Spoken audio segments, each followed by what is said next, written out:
If you are weak in your studies and aspire to excel like a top student and want to achieve higher grades similar to those of top performers, then you have clicked on the right video.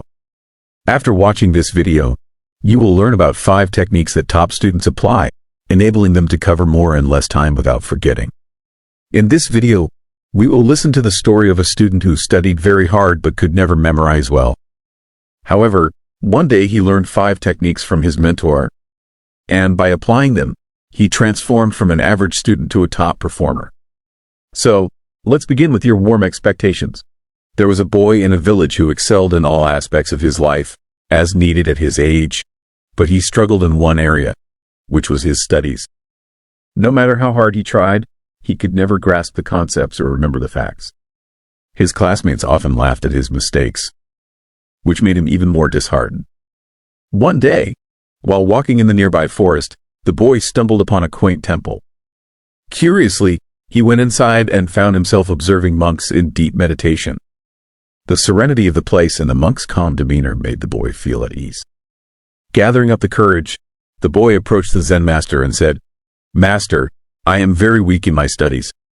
I forget what I learn, and I find it hard to concentrate. Could you help me?" The Zen master opened his eyes, gave the boy a gentle smile, and said, "Certainly. But first, you must learn to understand the essence of studying in the mind. Therefore, I will give you some valuable tips by which you can concentrate your mind and improve in studies." Then the Zen master started explaining. The first tip is to clear your mind. The Zen master gave the boy a small jar filled with muddy water and asked, "What do you see?" The boy looked at the jar and replied, "It is muddy water." "Now, place the jar here and let's wait," said the monk. After an hour, the dirt had settled to the bottom, and the water became clear. Then the Zen master said, pointing to the jar, "This is your mind.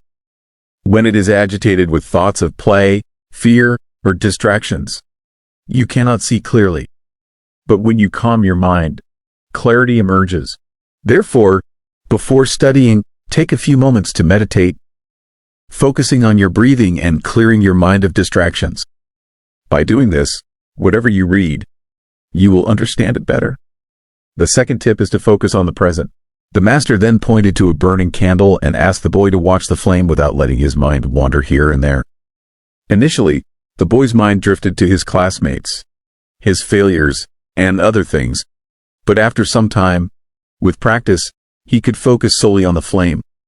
Then the Zen master said, "You see, the past is gone, and the future is yet to come. Therefore, when you study, be in the present. If your mind drifts to past mistakes or future worries, gently bring it back and focus on your study. Therefore, whenever you study, give it your undivided attention and be in the present moment." The third tip is to absorb the knowledge, don't memorize. Then the Zen master gave the boy a sponge and a stone. He poured water over both. The sponge absorbed the water, while the water just slid off the stone. Then the master said, "Many students try to memorize facts like the stone, letting them slide away after a while. Instead, be like the sponge. Absorb the knowledge, understand it, make it a part of you. Don't just memorize, understand the concepts, visualize them, and relate them to real-life scenarios. Thus, you will never forget what you have learned and will remember it forever."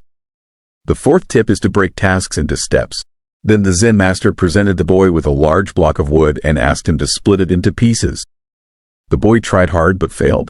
The master then showed him how to chisel it little by little, eventually breaking it apart.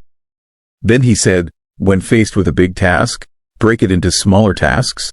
Study in chunks.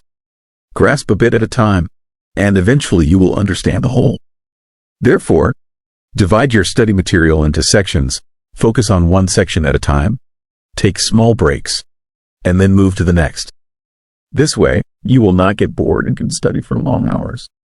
The fifth tip is to be persistent. Then the Zen master planted 2 seeds in separate pots. He watered one regularly, while the other was neglected. In a few days, the first one sprouted and grew into a beautiful plant, while the other remained dormant. Then the Zen master said to the boy, "Just like the plant, your efforts will bear fruit if you are persistent and consistent. Therefore, study regularly, even if it is just a little every day." Consistency is the key. If you maintain consistency and keep studying, even for a little time every day, then one day you will definitely turn into a brilliant student. The boy kept coming to the Zen master continuously for a few days to learn and practice these principles. When he returned to school, he applied the lessons in his studies. It was not an overnight change, but with time, the boy saw significant improvement. He became more attentive, understood topics better, and remembered what he learned. His grades improved, and more importantly, he began to enjoy learning. Years later, when the boy grew up and became a very successful man, he often used to remember the invaluable lessons he learned from the Zen master, emphasizing that it was not just about studying better, but also about living better. He understood that in the journey of life, it is not just about the destination, but the path you take and the lessons you learn along the way. So this was the story of a student, in which we learned these 5 strategies. 1. Clear your mind. 2. Focus on the present. 3. Absorb knowledge. 4. Break tasks into steps. 5. Be persistent. By applying these, you can also be a brilliant student like him. So this is the end of this great story. Thank you so much for watching.